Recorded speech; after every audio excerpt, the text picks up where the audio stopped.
प्रधानमंत्री नरेंद्र मोदी ने तीनों कृषि कानून वापस लेने की बात तो की है, लेकिन इसका मतलब ये नहीं है कि आंदोलन अभी खत्म हो रहा है। मीटिंग्स पे मीटिंग्स की जा रही हैं। आगे की रणनीति क्या होगी ये भी तय होगा। हम बात करेंगे योगेंद्र यादव जी से। सर, लोग खुश हैं एक तरीके से, लेकिन जिनसे भी हमने बात की उन्होंने कहा ये आधी खुशी है, क्योंकि जब तक ये पार्लियामेंट में पास नहीं हो जाता है कानून, तब तक के लिए लोग अभी तक देख रहे हैं, वेट कर रहे हैं। आप लोगों ने आज मीटिंग की, क्या कोर इश्यूज पे डिस्कशन हुआ है आप लोगों का?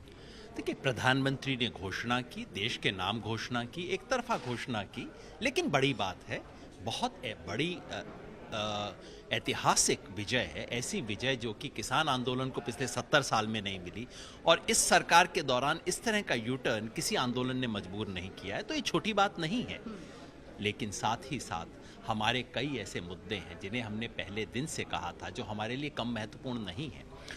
जिन मुद्दों पे प्रधानमंत्री ने कुछ कहा नहीं है, हमारे लिए सबसे बड़ा, उतना ही बड़ा मुद्दा ये भी था कि न्यूनतम समर्थन मूल्य की गारंटी मिले। यानी कि एक किसान को ये पता हो कि मैं गेहूं उगा रहा हूं, इतना तो मुझे गारंटी से मिल जाएगा। ये मांग खुद नरेंद्र मोदी जी ने 2011 में की थी, जब वो मुख्यमंत्री थे गुजरात के। तो हम चाहते हैं कि वो गारंटी दें। इस पर प्रधानमंत्री ने कुछ नहीं कहा। बिजली बिल का मामला है, पराली का मामला है, उन पे वो कुछ नहीं कहे। और आंदोलन के दौरान जो सवाल उठाए हैं, इतने झूठे केस किसानों के ऊपर किए गए हैं सब जगह पे। लखीमपुर खेरी के षड्यंत्रकारी मंत्री बन के आज भी घूम रहे हैं। किसान इतने शहीद हुए हैं। प्रधानमंत्री इन मुद्दों पे चुप हो गए, इसका मतलब ये नहीं कि हम इन पे चुप हो जाएंगे। हमने वो मुद्दे सामने रखे हैं, और आज संयुक्त किसान मोर्चा की कोऑर्डिनेशन कमेटी की जो बैठक हुई है, उसमें हमने तय किया है सिर्फ इतना कि हमारे जो पूर्व निर्धारित कार्यक्रम थे, 22 तारीख को जो लखनऊ रैली है, 26 तारीख को हमने तमाम किसानों को यहाँ बुलाया है, और अब तो कहते हैं इस जीत के जोश के साथ और भी हिम्मत के साथ हम आएंगे, बड़ी संख्या में आएंगे। सारे कार्यक्रम बदस्तूर जारी रहेंगे, और आंदोलन के भविष्य की दिशा क्या होगी, इसका फैसला कल संयुक्त किसान मोर्चा की जो पूरी सभी संगठनों की बड़ी मीटिंग है उसमें किया जाएगा। जो संसद घेराव का कार्यक्रम था, क्या वो भी ऑन ट्रैक है? क्या वो भी अभी जारी रहेगा? इस पर कोई बातचीत हुई है आपकी? घेराव का कार्यक्रम हमने कभी नहीं बनाया। पता नहीं क्यों घेराव शब्द बड़ा घूमता रहता है, हमारे मन को घेरे रहता है। क्लैरिफाई करिए। जो घोषणा यहाँ से संयुक्त किसान मोर्चा की थी वो ये थी कि हर रोज हम 500 लोगों को संसद के बाहर अपनी बात दर्ज करने, एक तरह से चौकीदारी करने भेजेंगे। ये घोषणा थी। अभी तक उस घोषणा में कोई बदलाव नहीं है।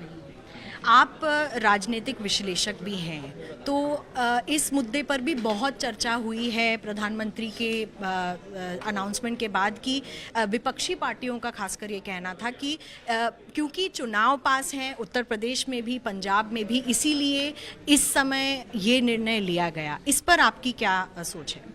बीजेपी वालों की अपनी सोच होगी, विपक्षियों की अपनी सोच होगी, हमें उससे मतलब नहीं है। लेकिन ये तो बच्चा भी जानता है ना इस देश का कि क्यों हुआ है ये घोषणा। अगर इस सरकार को संवैधानिकता की चिंता होती तो ये ऑर्डिनेंस ही ना आता।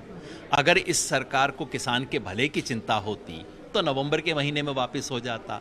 अगर इस सरकार को इंसानियत की चिंता होती तो जनवरी के महीने में ठंड में बंद हो जाता। इस सरकार को एक ही भाषा समझ आती है, वोट, चुनाव, सत्ता, सरकार। और कहीं ना कहीं जो कहते हैं ना, इंद्र का सिंहासन जब डोलता है तब कुछ होता है, तो जरूर इंद्र का सिंहासन डोला होगा, कुछ ओपिनियन पोल आए होंगे। हालांकि मैं इसमें बिल्कुल कुछ बुरा नहीं मानता, मैं इसे आरोप नहीं मानता।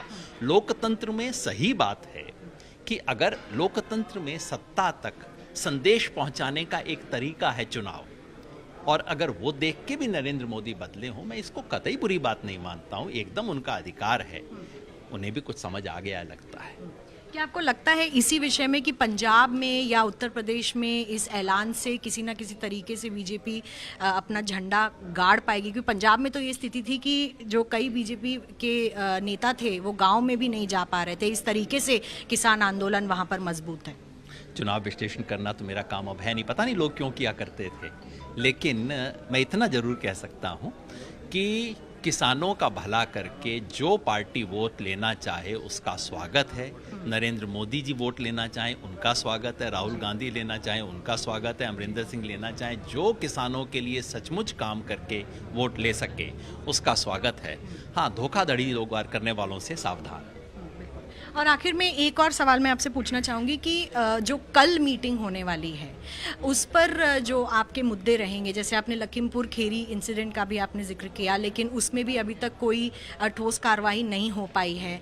कुछ जो संगठन थे, एनजीओज थे जिन्होंने यहाँ पर आके किसानों की बहुत मदद भी की है, उन पर एनआईए के नोटिसेस हैं, ब्लैकलिस्ट हुए हैं, ये सारे मुद्दे भी कहीं ना कहीं सॉर्ट आउट नहीं हो पाए हैं। बिल्कुल ठीक कह रही हैं आप कि बहुत मुद्दे हैं जो कि इस 3 कानूनों को रिपील करने की घोषणा से अभी सुलझे नहीं हैं। कायदे से तो सरकार को बैठ के किसानों से बात करनी चाहिए थी। जिसके साथ आप 11 राउंड बात कर चुके हैं उसके साथ बिना बात किए एक तरफा घोषणा कर देंगे। चलिए, कर दी, बहुत अच्छी बात है, मूड था साहब का, लेकिन ये मुद्दे तो नहीं सुलझे हैं ना। इन सब मुद्दों पे बात होगी और आंदोलन के भविष्य की दिशा क्या होगी इसके बारे में संयुक्त किसान मोर्चा की बड़ी पूर्ण बैठक के अंदर कल चर्चा होगी, फैसले लिए जाएंगे। बहुत बहुत शुक्रिया हमसे बात करने के लिए थे योगेंद्र यादव, और बता रहे हैं कि किसानों का जो आंदोलन है अभी भी बहुत मजबूत है, और इन्होंने ये भी कहा कि अगर विपक्षी पार्टियों का ये कहना है कि किसी न किसी तरीके से इस वक्त ये ऐलान इसीलिए किया गया क्योंकि पंजाब और उत्तर प्रदेश के चुनाव नज़दीक हैं, तो ये अपने आप में भी एक संकेत है और अच्छी ही बात है। अगर कोई नेता अपनी जनता का वोट किसी अच्छे कार्य करके लेना चाह रहे हैं तो ये अपने आप में भी एक बहुत अच्छी बात रहेगी। फिलहाल जितने कार्यक्रम जो किसानों ने रखे हुए हैं वो जारी रहेंगे और आगे की रणनीति भी चलती रहेगी, पर सिंगू टीकरी या गाजीपुर बॉर्डर से फिलहाल किसान अभी नहीं उठेंगे और आंदोलन भी जारी रहेगा। जियाउद्दीन के साथ सिंगू बॉर्डर से मैं मिलन शर्मा।